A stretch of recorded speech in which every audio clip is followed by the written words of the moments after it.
Yo, what is going on, Guardians, and welcome back to another Destiny 2 gameplay video. In this video, I want to talk about a specific topic, and I hear a lot people, whether it be in the streams or the YouTube comment sections, in my Twitch chat, I get a lot of people who say they really struggle to string kills together in the Crucible. They struggle with getting these fun multi-kills and moments where maybe they wipe a team or 2 or 3 guys in quick succession. And in Destiny 1 that happened a lot. They felt really good about themselves. It felt like a rewarding experience. But they struggle in Destiny 2 because of all the various things in the sandbox, like recovery speed, like the teamfire meta, like the longer time to kill. They struggle with dropping multiple people quickly and having these moments where they feel really powerful. And I agree, those happen less in Destiny 2. Maybe they're going to happen more as the sandbox change comes into fruition here in a month or so. But until then, or even after then, how is it that you can best set yourself up for these heroic moments? How can you tee yourself up for success when you're being outnumbered, when you're being pushed by multiple people? And hopefully in this video, I can give you a little bit of advice on how I tend to deal with those situations. And in the background, you're going to see gameplay, and it's going to involve clips where I get kills in quick succession, or clips where I get multi-kills. There's a handful of team wipes, lights outs in here, and hopefully you enjoy that dynamic gameplay in the background. So making these moments happen is 100% about leveraging what you've got. You have to know what's available to you. What do you have control of right now in this moment that you can leverage against your opponents? It's not necessarily about having raw aggression. It's about having tactical aggression and making an informed decision in the moment, and training yourself so that making those informed decisions happens quickly. And that's something that you have to train yourself to do. It's not something that you just watch a video and you say, oh, okay, I can do that, and then you hop into a Crucible match and get a couple of lights out clips. It doesn't necessarily happen like that. It takes time to train yourself to make the right decision in the moment. And you have to get into a bit of a flow, a bit of a rhythm. And I've been using this specific build that you'll see in the gameplay here. I've been using this specific build for a long time in Destiny 2, so I know how it works. I know the ins and outs. I'm familiar with the cooldown times. I'm familiar with the rhythm of what I have to do and when I have to do it. So first thing I would tell you is it's all about knowing your class, knowing your loadout, knowing the way that you have built your subclass, and knowing what abilities you have available to you. So there's 3 things I really want to hit here, and that's one of them. It's knowing your abilities. You have a melee, nade, super, class-specific ability like your Shade Step, Gambler's Dodge, whatever, your Barricade, your Healing Rift. You have to know when those things are cooled down and when is the most opportune time to use them, because your cooldowns aren't as short as they were in Destiny 1, so you have to know when to use those. So definitely you have to very consistently and religiously check in the lower left to see what abilities are cooled down, what is ready and available for you to use, ready and available for you to leverage against your opponents.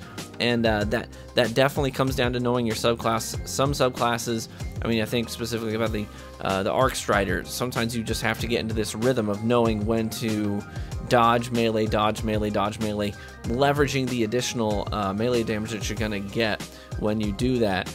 Sometimes it's about knowing when your throwing knife is cooled down, and if you've got the ability to reset your throwing knife on precision kills.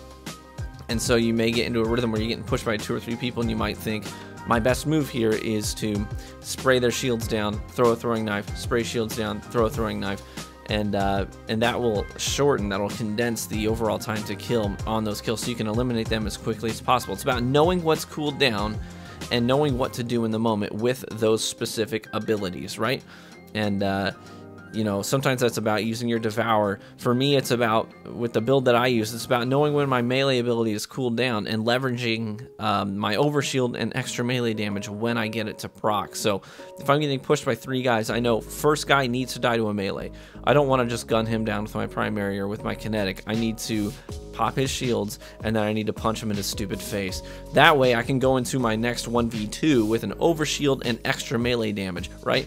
And I also know that I get health regeneration on a melee kill. So the second guy, say I lose my shield in this gunfight, guy number 2, he's got no shield. I could continue spraying him with my weapon, or I could do what's the smartest thing and just punch him with my extra melee range that I get with the Syntheseps. That way I'm going to get health back, and I'm teed up for the third guy with extra health now, if that makes sense. You have to know what's available to you and get into a rhythm with your subclass based on the abilities that your subclass has. And that is the #1 most important thing for having these heroic moments. The next thing I would say is you have to have tricky, unpredictable movement. You have to set yourself up with your own movement to have success. Sometimes it's baiting people around corners and then jumping up over the doorway. You have to make your movement less predictable, right? They've got a radar. They know where you are, and that radar is pretty powerful. They know where you are, so you have to find ways of dealing with their line of sight, not necessarily where your rough position is, because they're going to know roughly where your position is. You have to play with their line of sight. You have to toy with them, and so you have to get into a habit of consistently thinking about your positioning and putting yourself in the best position to maybe limit your engagements to a series of 1v1s. Don't put yourself in a position where more people are going to be able to see you. You don't want 3 guys coming around the corner and all have line of sight on you. Sometimes, for me, it's about throwing up a barricade to block off the direct line of fire from one guy, so I can focus on guy number 2, and then once guy number 2 goes down, then I can go through the barricade and aggro on the other guy. You have to understand what movement abilities you have, and again, this comes down to your subclass. What can you do movement-wise, positioning-wise, to mess with people's line of sight? So that's thing number 2, tricky, unpredictable movement. You don't want to be predictable. The last thing, awareness of opponents and predicting their movement, right? Some players are smarter with their movement than others, but most players are relatively predictable, and you have to just understand what they're going to do and make an informed decision about where you're going to be based on where you think they're going to be. It's all about predicting their movement. Sometimes it's pretty simple. There's a lane, there's a doorway, and they're coming through it. Easy peasy. So maybe you throw up a barricade to defend against their push. Maybe you jump over the doorway. Maybe you think, okay, there's 3 guys on the radar coming around this corner. I need to dip into this hallway because I need to get out of this lane. So these are the 3 most important things when teeing yourself up for heroic moments. Knowing your abilities, what's cooldown, what's ready, knowing how to leverage those abilities, having tricky, unpredictable movement, and having a heightened awareness of your opponents and predicting their movement. Those are the 3 most important things. So these are the things you have to keep in mind. These are the things I would tell you as you go into the Crucible, as you head into these matches. These are the things I would encourage you to focus on. Think about these things. And when you get into a rhythm of having these things on the forefront of your mind, you will train yourself to deal with situations quickly.